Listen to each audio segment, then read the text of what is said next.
Patrick. Bill, how are you today? I'm well, my friend.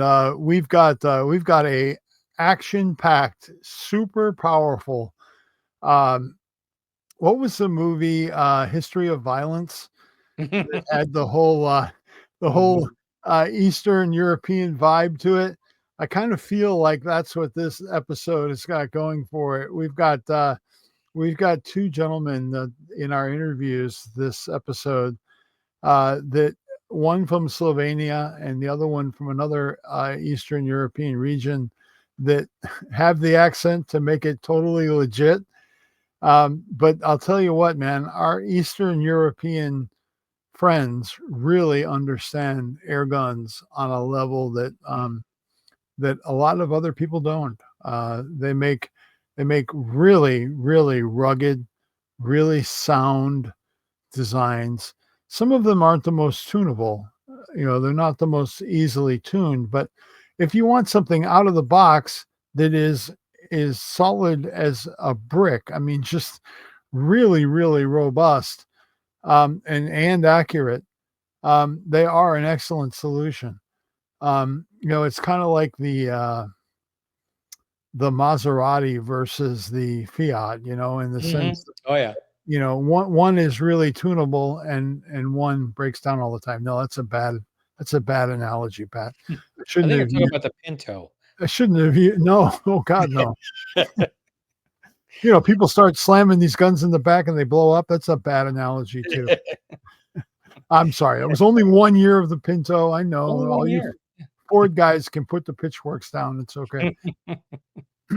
But yeah, no, I was really, really encouraged going back through these interviews in preparation for this episode.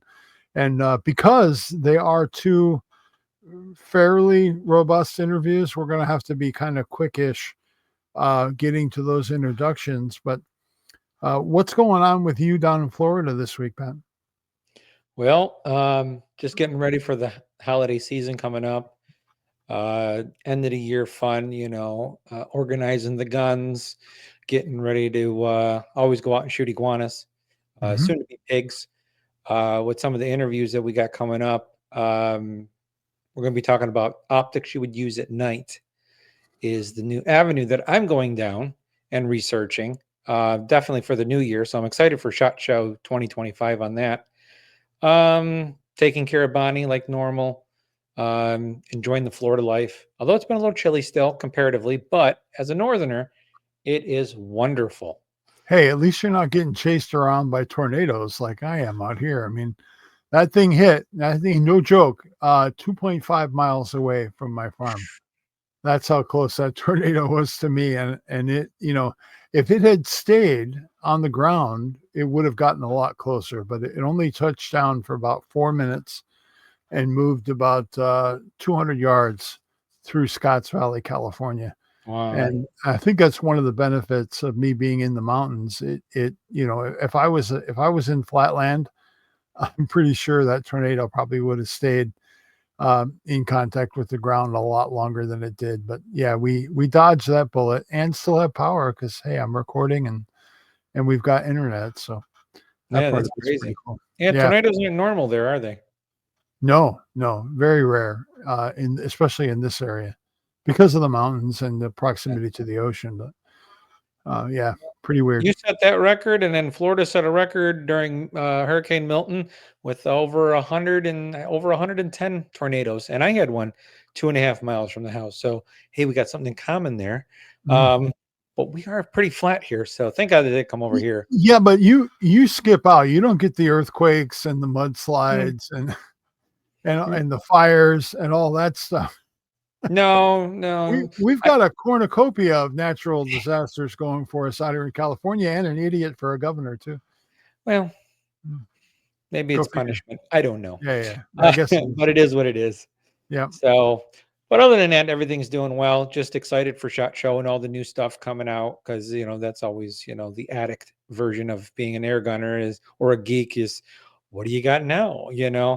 And then seeing all the cool things, like with the Umarex No-Toast, all these mods coming out and stuff like that. I think that's pretty neat for a little $260 gun, what people are doing to these things is still crazy. Oh yeah.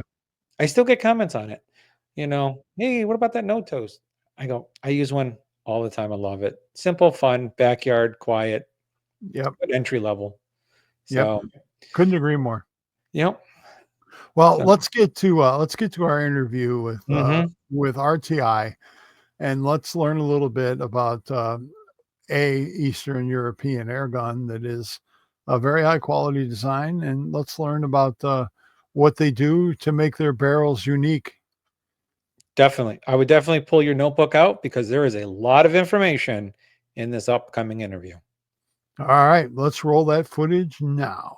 Airgun Geeks, I've got a gentleman with me this morning here at RMAC 2024 who's got if you've never experienced the RTI air guns, they are beautifully made, exquisite metalwork, nice designs.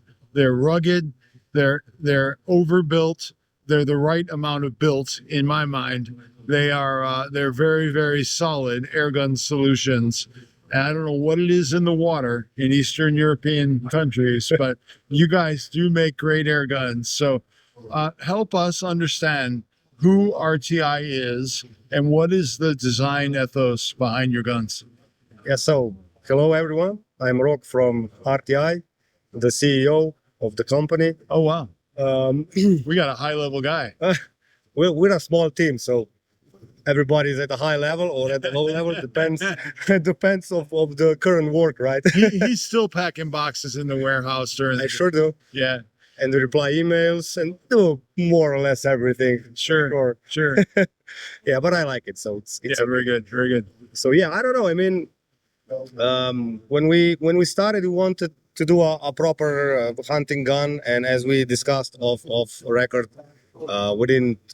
we still don't care really about the weight. We want to do like as a properly built blocks and machine only, with some extra margins, not that you machine everything to the technical specifications, but we like add twice as amount of material or leave twice the amount, just because we see how others are doing it. I'm not saying that that's wrong, but sometimes you want to maybe repair something, maybe shave off a little bit to repair a valve seat, for example, and you end up without any material, Yep.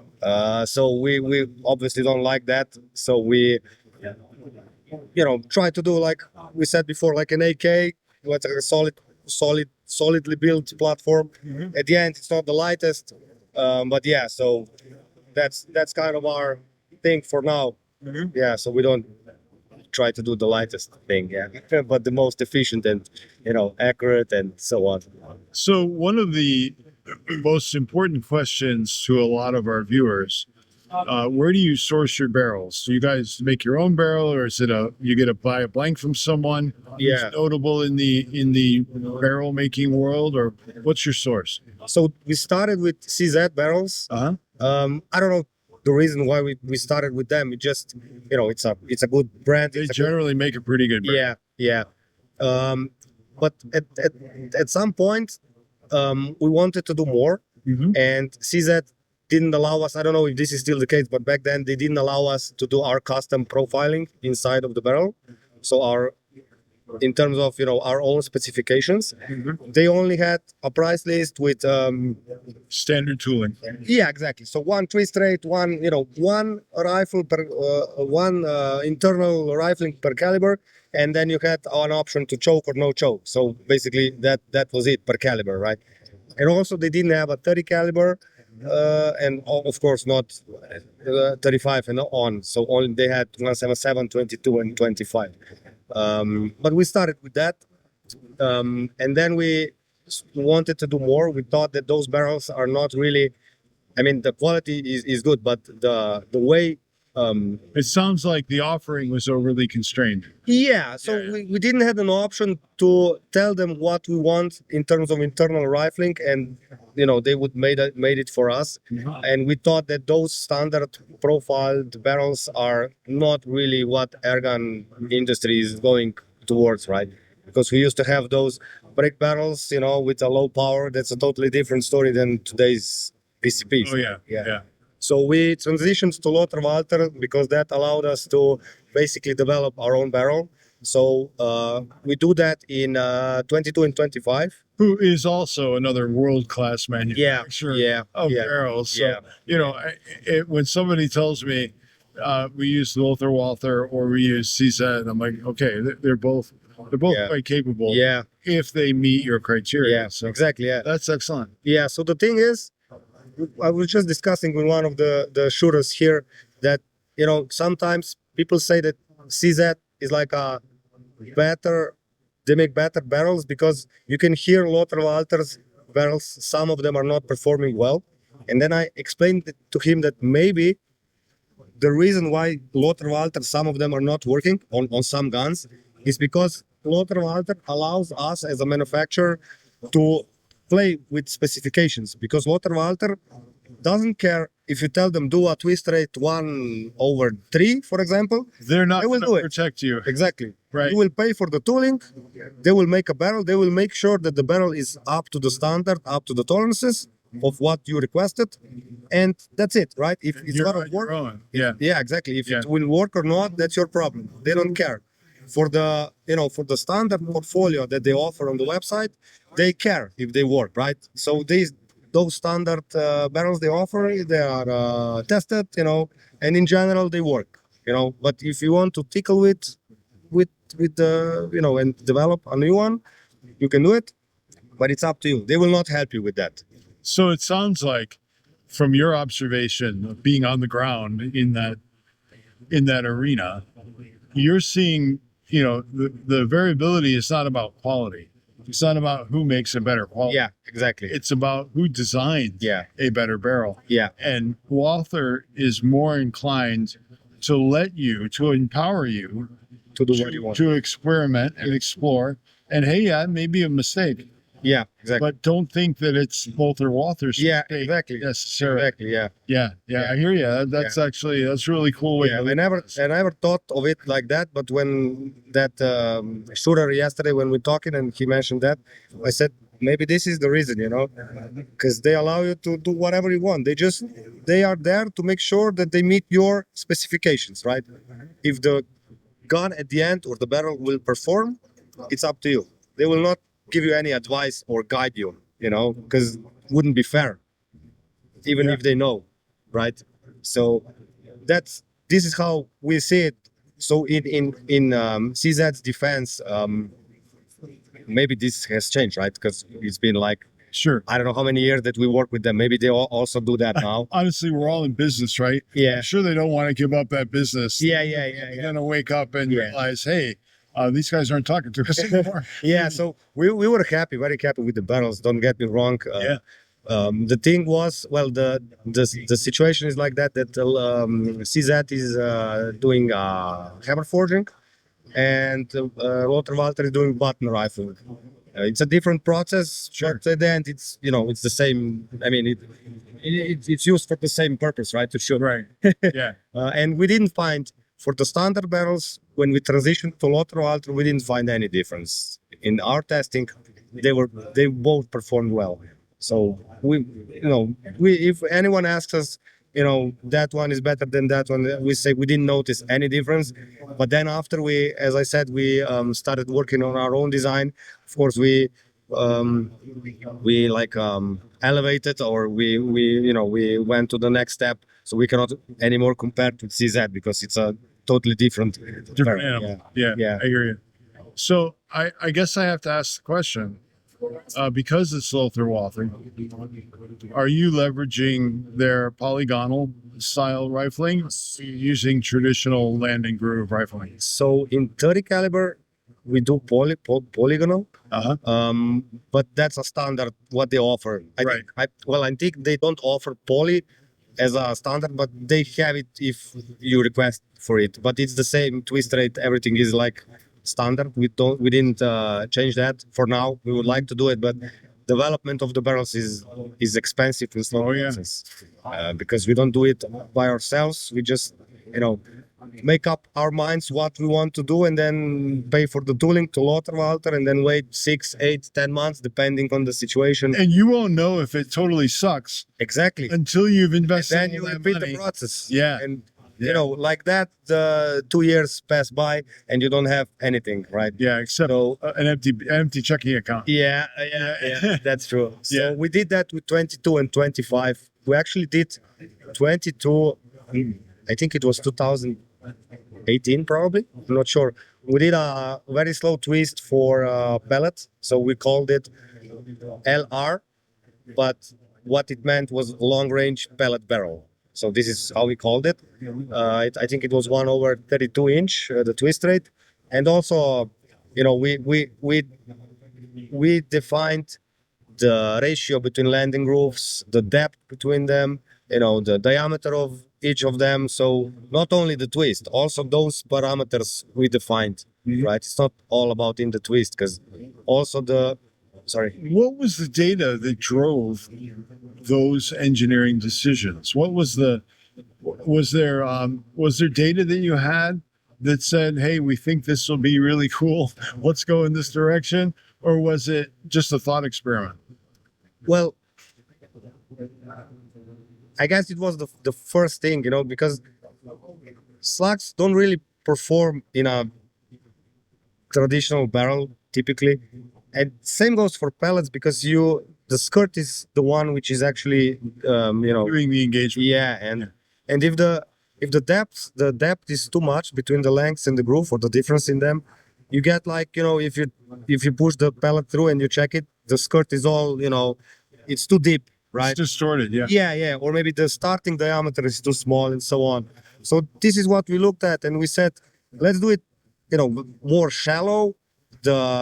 I always forgot what's the lens and what's the grooves. Lens are the smaller diameter, right? I think so. Let's do the lens smaller and the grooves bigger. The ratio between them, just so we leave as little markings or Deformation, deformation yeah. on the projectile. Yeah. So that was the initial idea. Let's try to do that, and let's do the slow twist. And at the end, we were able to push JSB's Monster redesigns, 25 grains, at around 1,100 feet, and still being stable long range. So this is what we used in 2019 to win the EBR 50-yard competition. We were also performing well at 100, or actually they had qualifications at 75. One of our guys shot the highest score at that time. So highest score ever recorded. Well, I think, or it was matched with what's the Russian guy's name? Oh, Rust Bear. Yeah, I think it was matched, if I remember correctly. It was a 247, something like that. It was very high at 75. But we had some bad luck at 100. We couldn't see the hits. The scope we used was, you know, it sucked. We didn't have wind flags because we thought we're gonna get them there, because we came unprepared. It was the first competition, you know. We had 3 shooters. The undoing of many a bench rest shooter. Yeah, I mean, we went there, you know, as a sponsor. We sponsored the event. So, but yeah, obviously want to do well, because if you are traveling overseas that far, spending a lot of money and so on. And yeah, we did well. We won the 50-yard, right? With only 3 guns in the, you know, swarm of FXs and Day States and other brands. You know, Sure. 3 guns. That's quite actually 2 guns, because 1 gun got left behind. So 3 shooters and 2 guns. So yeah, that was the past. Now we transitioned to what we call it RTI proprietary barrels, RPB, which also shoots slugs. We wanted to do dedicated slug barrel, and it works pretty well. But when we tried pellets, they also performed very well. So both of them.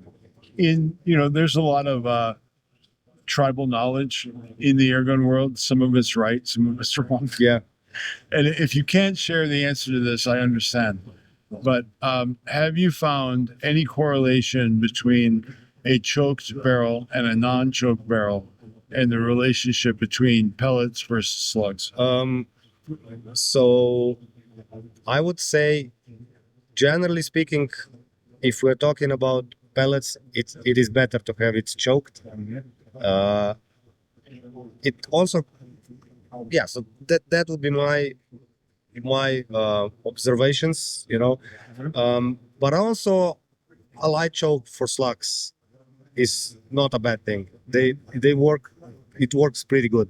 It doesn't work against the slug No, necessarily. no, we didn't find that. No. Okay. But maybe the difference is less. So what I'm trying to say, if you compare choked and unchoked with pellets, and the same thing with slugs perform better in both, and pellets perform better in choked and not so well in unchoked in our experience. Got it. So if you do a choke, you can use for both, right? I mean, if everything else works. So that's why for us we use light choke with 22 and 25, and 177. I think we are doing it without choke. But don't hold me on that. But for 22 and 25, I'm sure because it's our own profile, and I'm more into it, so I have more information. I hear you. Yeah. I hear you. So this is what we noticed. But the thing is, many different slug manufacturers and pellet manufacturers, many different sub calibers. You can't even compare. If somebody says I have a 251, let's say Jean slugs, you have 251, and you compare it with I don't know, Nielsen's or Javelin, whatever. It's not really the same. If you take a caliber, it's not really totally the same, right? Because it is true that if you compare Jean slugs 250 compared to 251, it's gonna be difference, right? But if you do the same thing with different brand, it's not necessarily the case. So what I'm trying to say at the end, it's really hard to do a general barrel. Sure. Yeah, because then the difference in hardness of the lead, shapes, lengths, million of stuff only about projectile. Right. So it's hard to do that to have. Yeah. So you still have as an owner who's trying to get the most out of that air gun, you still end up doing the culling of projectiles where you've got your pile Yeah, for sure. of product and you're going to put them through there. You're going to do maybe sweep through some velocities. Yeah. And get a feel for, I notice it stands out generally pretty quick. Yeah. And I'm looking at that data. All of a sudden I see one that goes whoop. Yeah. And I'm like, okay, that's the trail I need to But be it's not necessarily a problem in slugs, but just the combination of those two, right? Mm-hmm. What I'm trying to say, it's not necessarily a bad slug, the one which didn't work. Right. Because in the different brand of the gun, maybe it works. Exactly. Yeah. Exactly. It's not, it doesn't mean on the next gun, even possibly from that same Yeah, for manufacturer, sure. Yeah. that it might not be the thing. Sure. And that's why I'll look online and I'll get an idea of what does the average data say. Are there pellets that like nobody ever had luck with? The probability that I'll have luck with it probably pretty slim. Yeah. But if there's a bunch of guys saying, well, I like XYZ and this one and this one, I'm going to try those in my gun and I'm going to see how that performs. But let's get back to RTI in the airgun world and maybe walk us through what some of your models are. And, are you making great long guns for long range shooting? Are they the only ones I saw here were pretty compact, but that could be skewed because you've got to fly a long way with those guns and maybe that's compact. So what do you guys offer and how can the air gunner use those as tools? So when we started, we look at the market and we said that we see a gap in our hunting field. So initial idea with the original Priest was to make a gun for hunters. Mm-hmm. It's not the lightest gun as you mentioned, but it's a very compact gun and giving a lot of energy. I mean, considering the length. But then soon we found out that people are competing with our guns and and doing well. Yeah, and doing well. Yeah. So we kind of said to ourselves, okay, maybe, you know, usually this is how it is with the companies, right? They have initial idea and they end up somewhere else, right? Maybe the same the same field but different, expertise or whatever. If you're not sensitive to the market space and the data that comes back and ready to pivot, you will not survive. Yeah, exactly. the Yeah, business exactly. model. Yeah. You've got to be able to Yeah. pivot Yeah. and Yeah. follow the direction that matters. So Yeah. yeah, So we took more attention to being as precise as possible. We gave more attention to that field.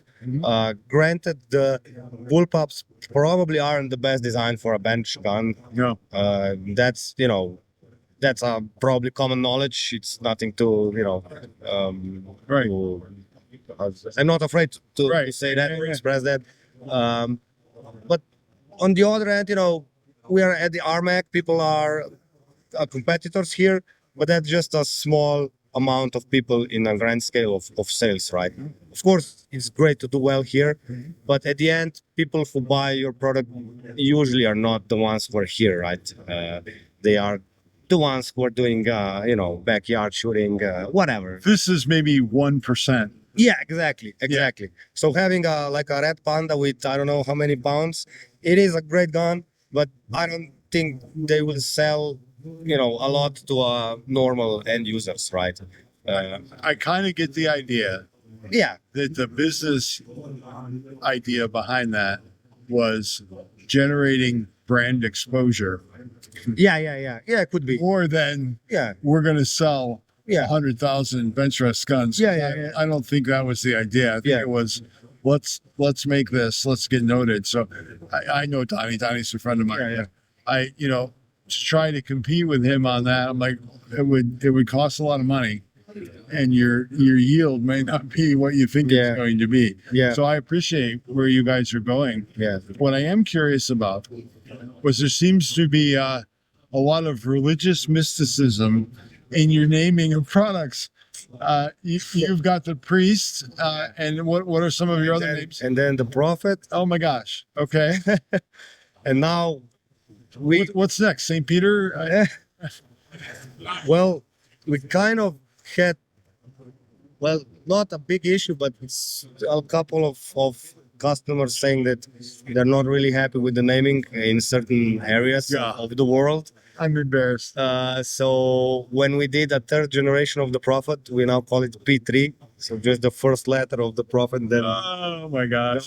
the number 3, and also the new gun, which is a totally different platform, is Mora, which means mare, like a nightmare. So we did that kind of a Slovenian name for a nightmare. Yeah. So we had an idea. Let's go like on a religious path. Not that we're like religious, like super religious in general, but just I love to have fun with yeah. product names. That was and that's and an I idea. always believe that's what it was about. Yeah, And exactly. to me, it cracks me up that you had people that reacted to that negatively. I'm like, will you loosen up for Yeah. God's sakes? It's the name of an air gun. Yeah. Don't take this too The seriously. Middle East was like that, and also US. Oh wow. Yeah. Yeah, we're idiots. So yeah, we said okay. I mean, we don't. The thing was when we for example when we started the first gun, the priest, original priest, we had everything. We had the gun, we had everything, but we didn't have the name because we are more into the performance of the gun and everything about the gun, mechanically speaking, and not so for marketing and branding and that part of the job which we should do. I agree, but we are all of us are more practical and engineers. We don't have any marketing guy in the company doing Yeah, that thank kind of God. stuff. Don't let them in ever. Keep them away. So we still call in our folder on the computer. We still call it a simple bullpup Uh-huh. because we think of original priest like a simple bullpup, and the new gun, the Mora, is a little bit more complex. Right. So yeah, the simple bullpup is our code name for it, and yeah, we had to give it a name, obviously, and we ended up with the priest. Excellent. Excellent. Yeah. So the chances of you guys ever coming out with a gun called Mohammed's Hammer, probably not going to happen. Yeah, probably not. That's Probably probably why. not. That's Yeah. probably why. I don't want to make anyone angry, you know. Yeah, I agree. It's better to have good relationship with all the people. Absolutely. And for now we absolutely. are kind of managing it. Because some people just can't take a joke. yeah. Well, what can I say about it? I know. Well, I want to say, I have felt RTI air guns in my hands, and I can appreciate metalworking. I am a 6th generation blacksmith, Okay. so metal and me Is your thing, yeah. are a very natural Your blood. thing. It's been in my blood for a long Yeah. time, so I can honestly attest that buying one of those guns is a wise investment, and it's probably going to be around for a while. So thank you for bringing a product like that to the marketplace. Welcome. Thank you for all of your support, and in general, I mean, to all the customers. Yeah, You know, yeah. I tag them if I get an email, with any kind of questions. Yeah. And at the end, they I don't know, say that it's a great product. And I first start, thank you for your support. Yeah. We appreciate it, Yeah. because, we're nothing without the customers, right? Sure. Yeah. So It's hard to exist as a company without yeah. customers. And I think it's important to also, reply on emails even after the sales, right? Yeah. And try to support them in any way possible, And if they need something, I just throw it in an envelope and ship, I don't know, to Philippines or whatever, If it's not like half of the gun, right? Right. If it's like some spare part, it's fine as long as they're happy Yeah. and they don't act like a jerk on an email, I'm glad to do it for free, even Yeah. after 5 years. So, Yep. yeah, Very I good. think that's important. Well, sir, thank you very much for your time today. Thank you for having me. Being here at RMAC is an honor, and I'm glad you were able to join us. Thank you for having me again. Yeah. Yeah. Thank you very much. Thank you. Excellent. Welcome back, Bill. What'd you think of that one? Well, I got to say, I enjoyed that interview as much in editing as I did while I was doing it. Mhm. I thought he and I really had a good rapport going on, and he really shared a lot of behind the scenes things that I had never really given much thought to. Like, what do you do when you're talking about the ratio between lands and grooves and rifling, and how do you orchestrate that with the company that makes the barrels? And it was eye-opening for me to see what it takes to come up with innovation in that space. I mean, buying an off-the-shelf barrel is one thing, but actually going out of your way to influence barrel design that is unique and nuanced to air guns, that was pretty dang cool. And that leads us into our next interview, Pat, which is the guy that's actually riding down that tube Yep. that leaves that muzzle. And that is a guy who has really escalated the slug game and really created somebody to chase in the slug development world. He's from Slovenia, Zon, and he's a delight to talk to. If you ever get a chance to hit him up at an airgun event, do that, because he's actually a joy to talk to. He's got quite a sense of humor on him. And here's a guy who cut his teeth making fireworks. I mean, how freaking exciting is that? I mean, he's got all 10 fingers. I mean, he must have been really good at it, or he was in management, one of the two. Oh, one or the other, yeah. Yeah. But Zon is he is very passionate and very very focused on really bringing. He's not going to bring average products to the market No, space. not at all, He's no. going to bring the best that he can bring. And I can tell you a lot of them, I've used his non-lead 177 slugs out here to great effect, eviscerating ground squirrels on properties that will not let me hunt with lead. And they are magic. I mean, they're like little demon pills that give those ground squirrels a terrible headache. And if you can do your job on your end of the gun, Zon will get it done on the other end. He is definitely a pioneer in the slug space, and he keeps that industry on its toes for sure.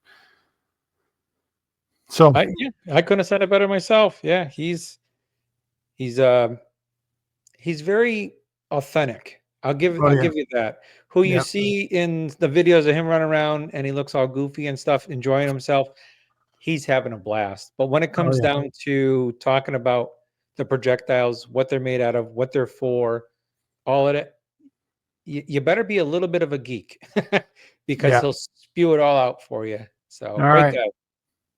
Yep. Well, let's take a look at what Zahn has got to say, and let's roll that right now. Airgun Geeks, I've got another great interview here at RMAC 2024. I managed to corner this guy, the king of slugs himself, Zahn of Zahn Projectiles.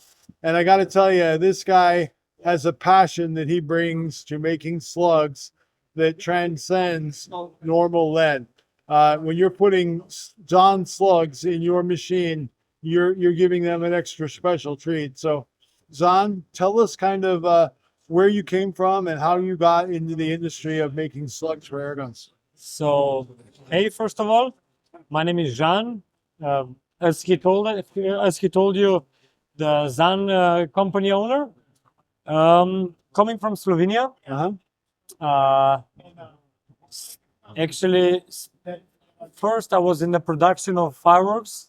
I was managing the fireworks production. That was my previous occupation. So I had a lot of knowledge from how to manage any kind of production. Sure. And then the COVID came. Our business went like to zero. Right. There was no more shows. So I lost my job kind of. And I was making my slacks for my own use for already 2 or 3 years, I would say, because I did shot a lot at the beginning.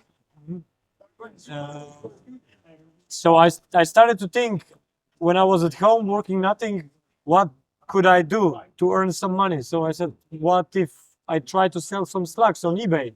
So this is how I started. First, there was nothing happening, of course. And then eventually sold more and more slugs. And at one point, I couldn't do them enough. So your production was constrained. You couldn't produce them fast enough. Yeah. Because if you're hand swaging them, you can produce them just right as much as you can. If you're the only guy hand swaging them, then your arm is gonna be right getting crazy. Yeah. So met somebody who helped me at the beginning with machines and machining stuff. I mean, with the machines for the slugs, we kind of built ourselves first machine. So this is how we started. Actually, this is how we really started. Then starting to sell the slugs at shops, and then more and more send them to Africa. I mean, to Asia, to US, to Europe, to Great Britain, and that's how we started. And where did you see the largest growth early on in slug sales? Was it in Europe or was it America? US and I would say Great Britain. Okay. Yeah, that's the biggest markets where we made the biggest growth in last year or maybe 2. Okay. So but personally, I'm more kind of a guy who likes to play with new stuff, always thinking ahead, think in advance. I'm not working in a production in a fluent production. Other guys are doing it, and my head is always, where it needs to be. So, yeah. Sorry. It's okay. I just spit here. I'm sorry. That's okay. It's been a long day for me. I just shot the full day of PRS. So yeah, I'm always thinking of in advance, how could it be better? Different shapes, better BC, better expansion, you name it. Doesn't matter. I'm a shooter, so I'm always looking, new stuff, because it never can be perfect. There is always room for improvement. So Sure. I kind of follow that idea. There is always room for improvements. No matter how good you are, you can always do things better anywhere. It's sport, any kind of thing you look at, there is always room for improvement. Sure. So this is what I'm aiming for. And we're preparing some new stuff, quite a lot of new stuff that's gonna come in the next half a year, 2 years, even 3 years. We're already thinking that much in advance. So yeah, it's gonna be fun. I think, especially in this business, in this industry, if you're not innovating, you're dying. Yeah, exactly. Yeah, You- it is like that. yeah, you've got to continuously, You need to push, and not sleep. because your competitors literally. are. Exactly. Yeah. Yeah. Yeah. So you need to be better. It's like sport, you know. You always need to be better than your competitors. Yeah. That's it. Yeah. And there's only one who wins at the end. Yeah. Maybe here is not exactly the same way, but I'm looking at from this point of Excellent. yeah. So have you got anything that you can share with us that is on the future that's coming that you're comfortable telling us about? In short future, and there's no secret, there's gonna be a ELR slugs. Those are the new stuff coming out really shortly. And yeah, that's one thing that I can say. There's some other pellets in other calibers, like 25 and 22 calibers. Yeah, that's what I want to say. And then about other things, I would like to keep them low. I hear you. I hear you. I'm a huge fan of your non-lead 0.177 slugs because they allow me to dispatch ground squirrels in California, where Without using lead. certain landowners won't let me use lead, and it is a great tool. Yeah, I mean, that's why we made them exactly for this kind of purpose. yeah, Because they're much more expensive. That's a fact. Because tin that is used for those slugs is 10 times expensive than lead. Yeah, and they don't expand as well as lead, or not at all. We need to be honest. yeah, But that's a material property that we cannot right. get around it. And Right. airguns are still low with power, so we're kind of we're limited with power, so we cannot do magic stuff. If there's not enough power, then you just can't. So have you do found a speed where those the tin performs adequately on expansion for air guns? Is it possible to hit a speed where No. they do? No, with airguns, Okay. it's not All right. possible. No, material is just too hard, and airguns doesn't have enough power. Right. So it's not possible. Maybe with a different design, but the market is so small right now with lead-free products that I hear you. yeah, I hear it's not making sense. I mean, it's not making sense to invest I money. can tell you, as somebody who uses them, with a headshot on a ground squirrel, they're done. I'm sure that it's done, but It's over. And I would not ethically take a hard shot with if them. it's not ethically, yeah. Right. So, for headshots, they work absolutely perfectly. So, thank you for providing a solution for me. I know, Probably, I'm such a small fragment of the market, but it's nice to have a but tool.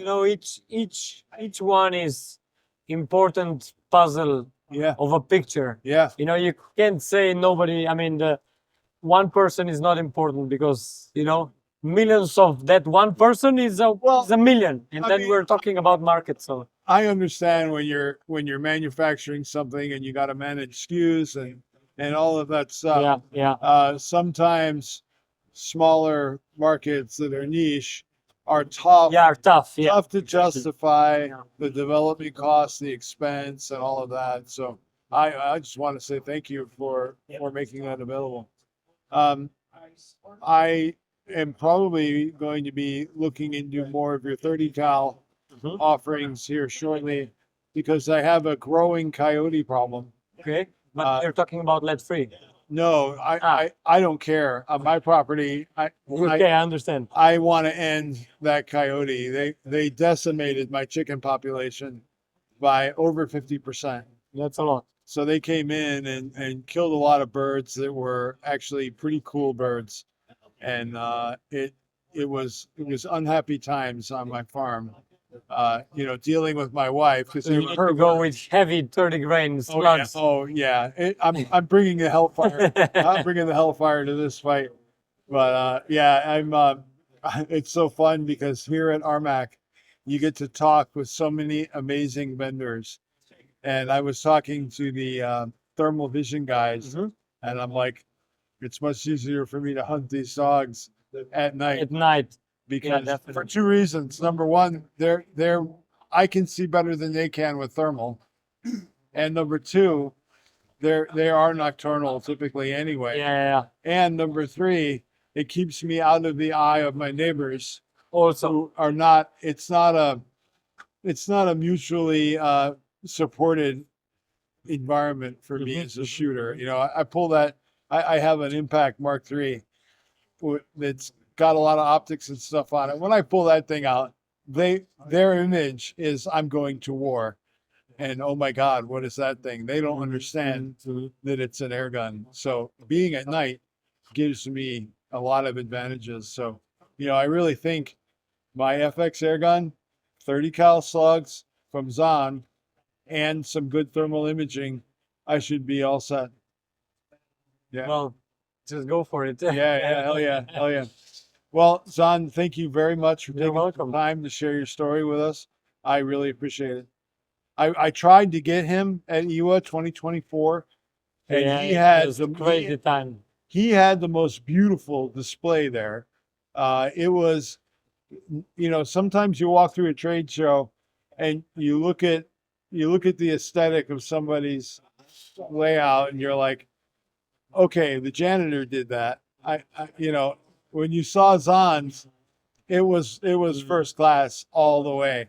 And I never got a chance to talk to him because every time I went over there, he was busy. And that's a good problem to have. Yeah, it is. It is Yeah. a good problem. Yeah. Well, thank you, Zahn. You're welcome. Good luck. See you next time. Yeah. All right. So everyone, you got to see Zahn. That was a great interview, Bill. Boy, that you. story he has from how he started to where he got and the dedication he has Mhm. is something to be admired. Yeah, I agree. I absolutely agree.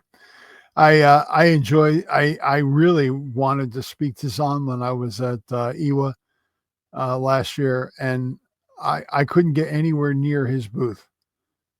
He literally had people in there orchestrating volume buys from him the whole time I was at IWA. I mean, granted, I was a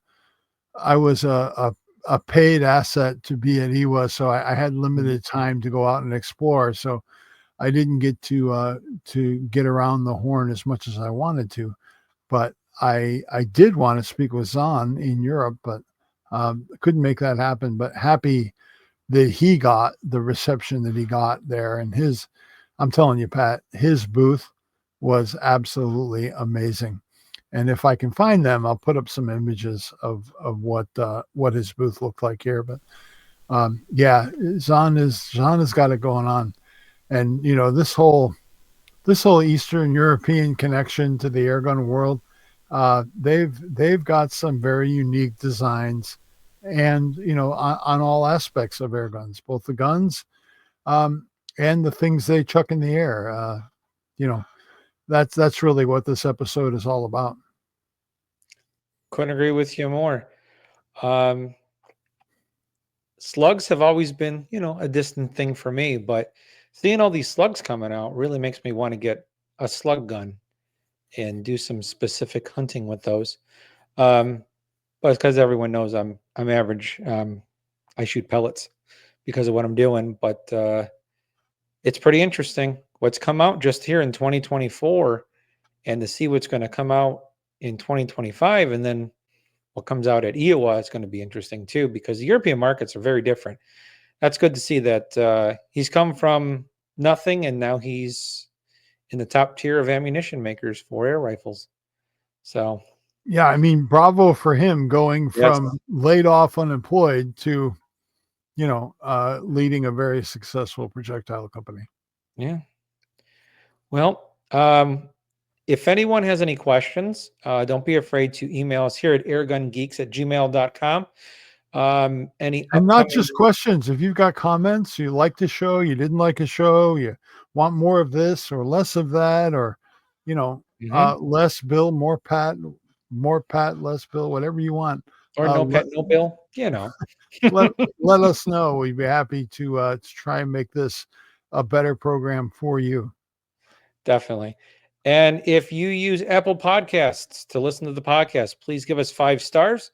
Leave some comments behind because that gets the algorithm going, and we love seeing that. Well, you got any final thoughts coming up? Because we are down to our last couple episodes of 2024. Anything that comes to mind that you'd want to say? I do. I just want to wish all of our listeners and viewers very happy holidays and enjoy this barrage of episodes that are coming out in December. Largely because Pat and I goofed off in November and it didn't keep up with production the way we should have. But it is our gift to our Airgun friends that you're getting all of these episodes out in December. Do enjoy them. Do share them. Do help us beat the algorithm. I mean, YouTube is definitely not our friends in this business. They would definitely like to keep it quiet. And you can help us turn that on its ear. You can share these. You can make sure you get them, let them play, get the views up. That is going to force the algorithm to recognize our content and get more exposure, which helps everybody. Most definitely. And make sure you guys listen to next week's podcast that comes up because we have a special interview with one of our youngest engineers, I think, ever on the podcast. And they'll be from Scout Airguns. Mm-hmm. With that teaser, like always, stay geeky.